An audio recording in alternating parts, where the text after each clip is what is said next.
Assalamualaikum warahmatullahi wabarakatuh. Rabbish rohli sodri Waalaikumsalam. wa yassirli amri wahlul 'uqdatam min lisani yafqahu qawli. Yang terhormat Bapak Ahmad Minan Zuhri, SPDI MSI, selaku dosen pembimbing mata kuliah pengantar filsafat. Dan tak lupa teman-teman IAT kelas B yang saya sayangi dan saya banggakan. Di sini saya atas nama Poppy Rahayu dengan NIM 53020210080 dan teman saya atas nama Mbak Lutfi Khairul Rahmah dengan NIM 53020210019 akan mempresentasikan hasil diskusi kami mengenai karakteristik filsafat, ciri-ciri filsafat, dan tujuan filsafat. Ini adalah makalah yang telah kami buat. Yang pertama, kita akan membahas tentang apa itu karakteristik filsafat. Karakteristik dasar filsafat oleh Jan Hendrik Rapar diungkapkan setidaknya ada 5 hal, yaitu yang pertama berpikir radikal, yang kedua mencari asas, yang ketiga memburu kebenaran, yang keempat mencari kejelasan, dan yang terakhir berpikir rasional. Yang pertama ialah berpikir radikal.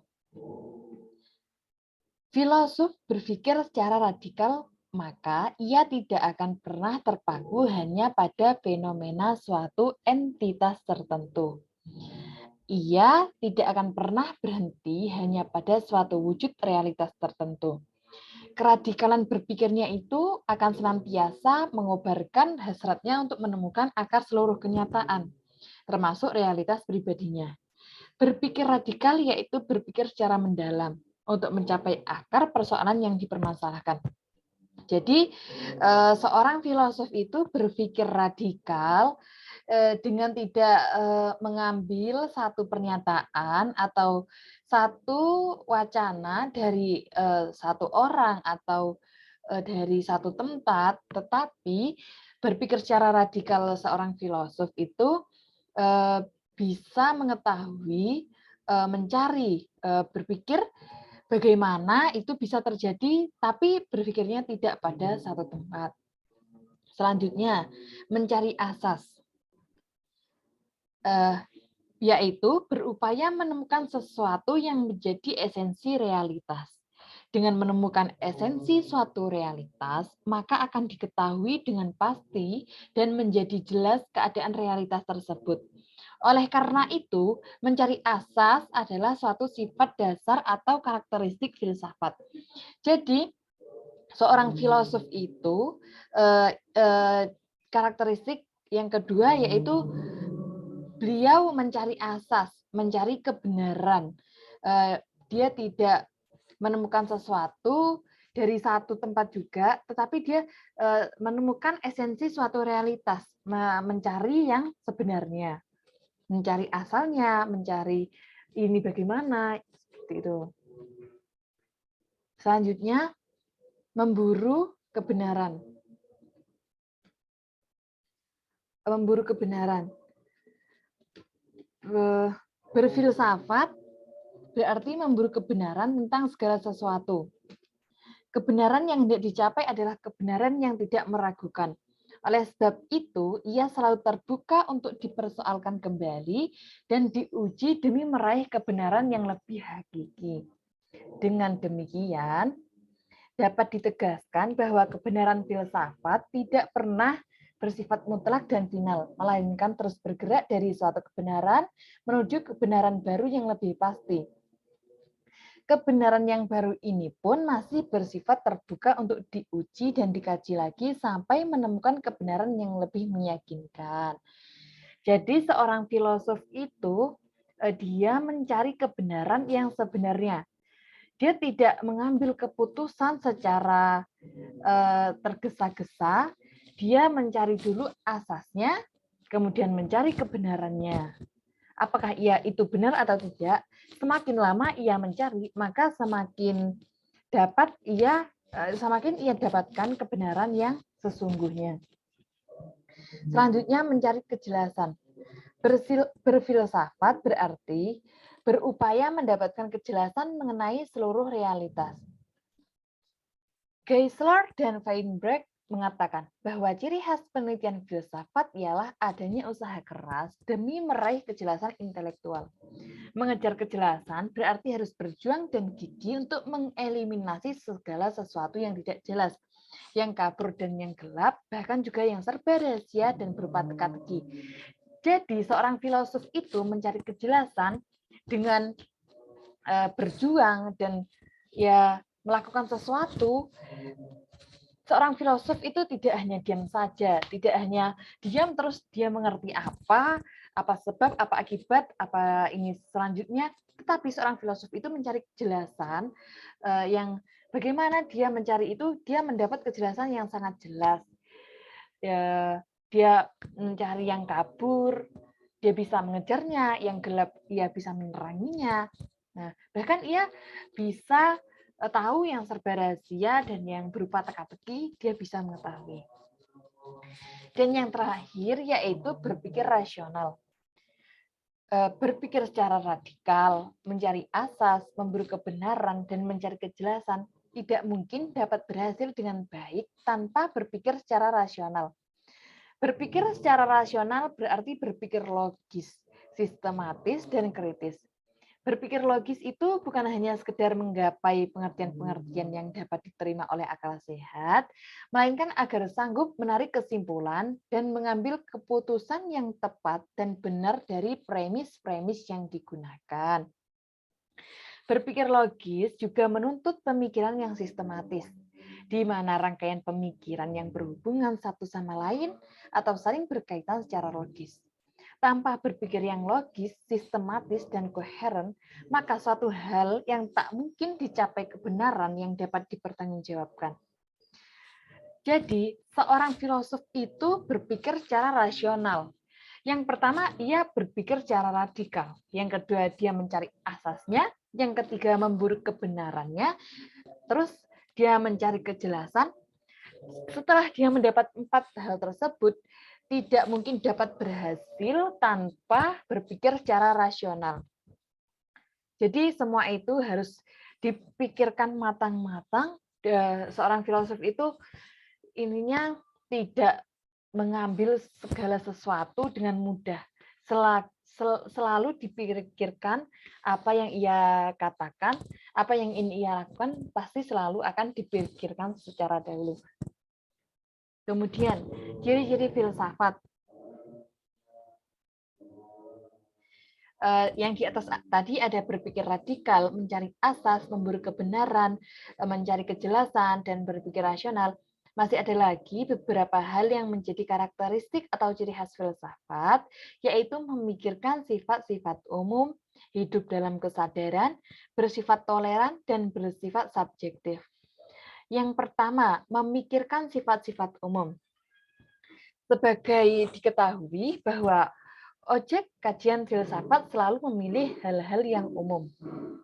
Jadi, seorang filosof itu mengkaji sebuah kajian tidak memilih hal-hal yang gimana ya, hal-hal yang sangat privat atau seperti apa. Dia selalu memilih hal-hal yang umum, yang sering terjadi pada kita atau sesuatu yang timbul pada lingkungan kita. Selanjutnya, hidup dalam kesadaran. Meminjam istilah René Descartes, cogito ergo sum. Saya berpikir maka saya ada. Kalimat ini menegaskan bahwa filsafat itu memiliki ciri selalu hidup dalam kesadaran. Aristoteles menengarai bahwa keheranan adalah sumber yang melahirkan filsafat. Jadi seorang filosof itu dia heran, dia itu kagum, bisa heran, bisa bagaimana hati dia itu rada tidak pas dengan keadaan tersebut. Jadi dia dia hidup, dia berpikir, maka saya ada. Jika dia tidak hidup, maka pikiran itu tidak akan datang. Keheranan itu tidak akan datang. Selanjutnya, bersifat toleran. Orang yang hidup tanpa kesadaran, yang selalu sibuk dengan aktivitas rutin dan disibukkan oleh pemenuhan kebutuhan hidupan sehari-hari, dia tidak punya waktu untuk berpikir secara filosofis. Pemikiran filosofis menerima kritikan dari luar, bahkan secara internal melakukan self-kritik, kritik internal. Jadi, seorang filosof itu bersifat toleran sesama manusia. Semisal ia mendapat kritik dari lain, mendapat komentar dari lain, itu diterima oleh seorang filosof tersebut, tidak ditolak, menjadikan kritik itu sebagai pengalaman, menjadikan kritik itu sebagai pelajaran. Selanjutnya, bersifat subjektif. Pemikiran filsafat itu menjadi milik filosof itu sendiri. Berpikir manusia pasti bersifat subjektif. Perbedaan ini lumrah terjadi dalam menjawab teka-teki yang tidak habis-habisnya karena bersifat metafisis. Walaupun jawabannya saling berlawanan, namun dengan pengalaman apapun tidak dapat memvonis mana yang benar dan mana yang salah. Jadi dia selalu bersifat subjektif. Gini, manusia itu berpikir menjadi apa yang seorang filosof bersifat subjektif. Perbedaan ini lumrah terjadi dalam menjawab teka-teki yang tidak habis-habisnya. Jadi dia bisa mengambil pemikiran dari orang lain, tidak harus difikirkan oleh dalam satu pihak. Terus yang selanjutnya adalah kegunaan filsafat. Kegunaan filsafat akan dijelaskan oleh teman saya, Mbak Lutfi.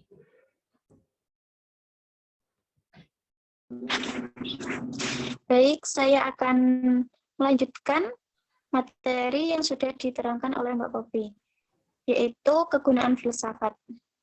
Filsafat sebagai suatu usaha untuk memahami makna dan nilai alam semesta ini memiliki suatu tujuan untuk mendapatkan pengertian dan kebijaksanaan atau understanding and wisdom.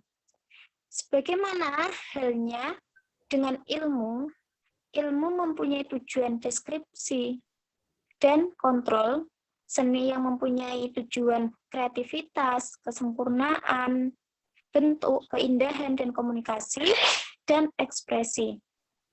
Begitu pula dengan filsafat.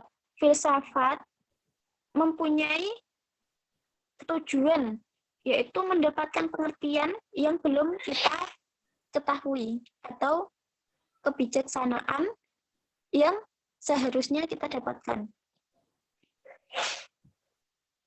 Kalau ilmu dapat memberikan manusia pengetahuan, maka filsafatlah yang akan memberikan hikmah dari apa yang kita ketahui. Sehingga memberikan kepuasan kepada manusia dengan pengetahuan yang teratur rapi dan benar. Jadi, filsafat menerangkan apa yang kita ketahui dan memberikan hikmah ilmu kita, bagaimana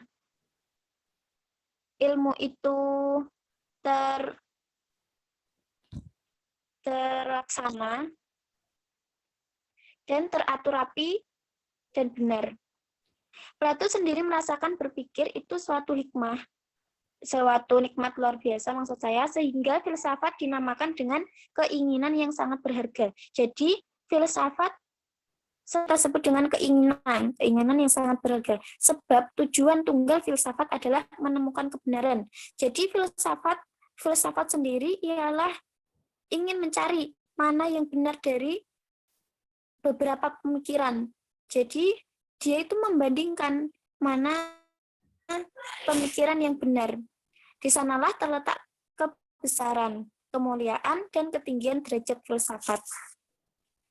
Kemudian menurut Harold Titus, masalah filsafat bukan hanya sentral, tetapi juga lestari. Malahan Robert Unit menguatkan lagi dengan katanya, no civilization can survive without all deeper and uniting definition of thought and plus only the moderate person in semi-sphere with mass of incoherent and isolated knowledge. Artinya tidak satu budaya atau peradaban dapat bertahan tanpa batasan kebenaran dan nilai-nilai yang lebih dalam dan menyatu. Hanya orang yang bersahaja sajalah yang merasa puas dengan jumlah pengetahuan yang saling berhubungan dan terasing. Jadi dapat kita simpulkan bahwasanya ilmu itu akan benar-benar terasa apabila kita benar-benar mempunyai nilai-nilai yang ingin mengetahui. Dan kita merasa belum puas dengan apa yang kita ketahui saat ini. Jadi kita lebih mencari tahu lagi dan mencari kebenaran dari pikiran kita saat ini. Di dalam filsafat eksistensi, Karl Jasper memberi peran yang besar kepada filsafat, karena filsafat sejak dulu telah memberikan lebih dari pemandangan umum semata. Juga, filsafat telah memberikan anjuran membuat daftar berharga, memberi arti dan tujuan hidup manusia, memberi dunia di mana manusia merasa dirinya terlindungi. Bahkan, filsafat memberikan manusia pemandangan dunia. Pemandangan dunia maksudnya dia itu mempunyai wawasan yang sangat luas. Jadi dia itu tidak sekedar diam di tempat itu. Dia itu mencari wawasan di luar sana, kemana-mana gitu.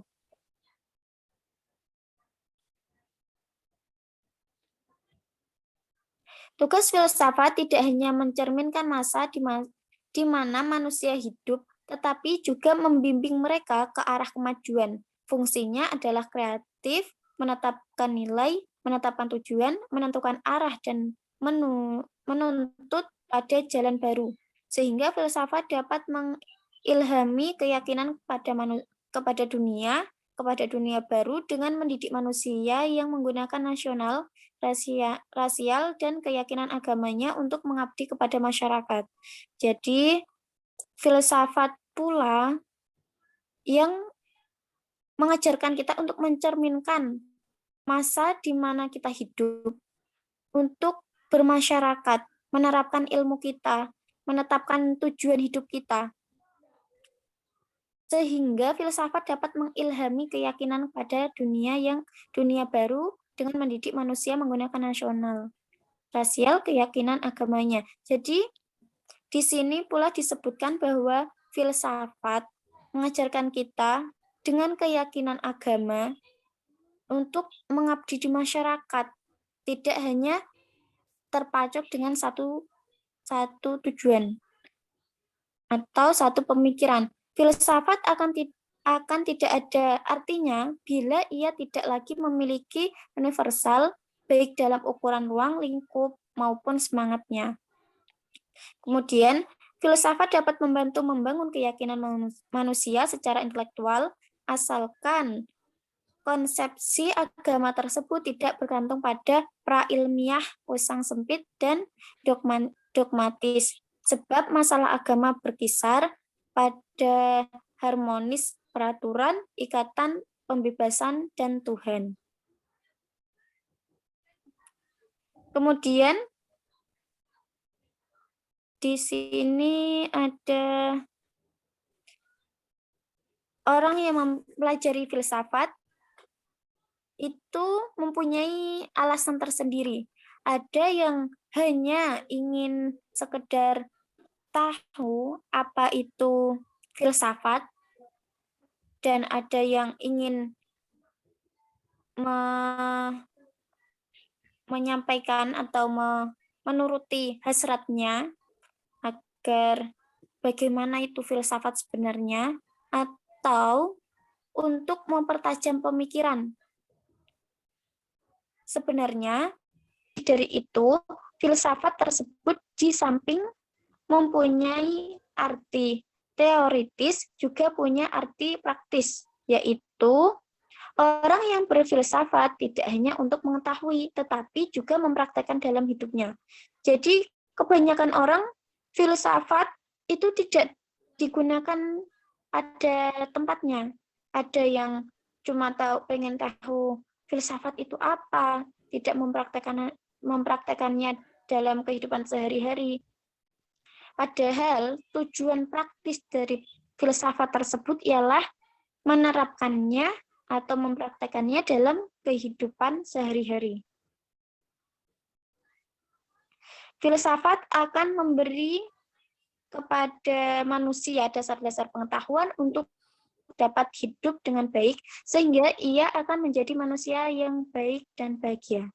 Jan Hendrik Rapper merumuskan filsafat ke dalam 3 peranan yang dapat diakses oleh semua manusia yang mencintai hikmah, yaitu sebagai pendobrak, pembebas, dan pembimbing. Dalam sejarah menunjukkan betapa filsafat telah mendobrak pintu-pintu, tembok-tembok, tradisi yang begitu sakral dan tidak boleh diganggu-gugat karena percaya dengan tahayul, khufarat, serta kepercayaan pada animisme dan dinamisme, dirobohkan dan dihancurkan dengan rasionalitas filsafat. Jadi, filsafat mempunyai peran tersendiri, yaitu dia itu memberi wawasan lebih luas agar kita semua itu tidak terpacu dengan satu tradisi. Kita harus berpikir lebih panjang atau mendobrak pintu-pintu agar tradisi tersebut tidak terlalu ketat. Kemudian filsafat bukan sekedar pintu penjara tradisi yang penuh dengan mitos dan mite, melainkan juga membebaskan manusia dari ketergantungan penjara. Jadi filsafat bukanlah hanya sebatas pengetahuan, tetapi filsafat itu sebagai pintu ketika kita itu terpenjara dengan tradisi, kita diterangi oleh filsafat tersebut agar kita tidak terjebak dalam tradisi tersebut. Maka kita harus berpikir lebih luas atau berwawasan lebih tinggi agar kita tidak terpenjara oleh mitos dan mite yang beredar. Kemudian penutup. Sesungguhnya belajar filsafat yang pertama kali kita pikirkan yaitu susah dan lebih tinggi. Tetapi jika kita sudah mengenal apa itu filsafat, apa itu kegunaan, apa itu manfaatnya, maka kita juga akan merasakan hal yang kita dapatkan setelah mempelajarinya. Begitu pula dengan materi kita kali ini. Setelah mengetahui karakteristik, ciri-ciri, dan kegunaan filsafat, ternyata filsafat juga menyadarkan kita untuk belajar lebih jauh apa itu filsafat, agar kita mengetahui atau berwawasan luas, berpikir lebih tajam. Oleh karena itu, kita tidak boleh a priori terlebih dahulu dengan apa yang belum kita ketahui. Melainkan kita harus mengenali dan pelajari apa yang belum kita ketahui agar kita itu mengerti. Sekian yang dapat kami sampaikan. Kurang lebihnya mohon maaf. Wassalamualaikum warahmatullahi wabarakatuh. Waalaikumsalam warahmatullahi wabarakatuh.